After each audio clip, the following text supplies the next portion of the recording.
హరితక్షేత్రాలు తడి వెలుగు కిరణాలతో చుట్టుముట్టిన ఒక శాంతమైన గ్రామంలో ఆదితి అనే చిన్న పాప జీవించేది.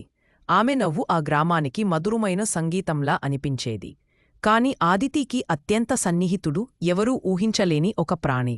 అది జున్ను అనే నల్ల మరియు తెల్ల రంగుల కలపలేసిన కోడిపాడి కుంభం, మెరిసే ఎరుపు రంగు బెల్ట్ కట్టుకున్నది. ఆదితి ఎక్కడికి వెళ్ళినా జున్ను ఆమె వెంటు వెళ్ళేవాడు.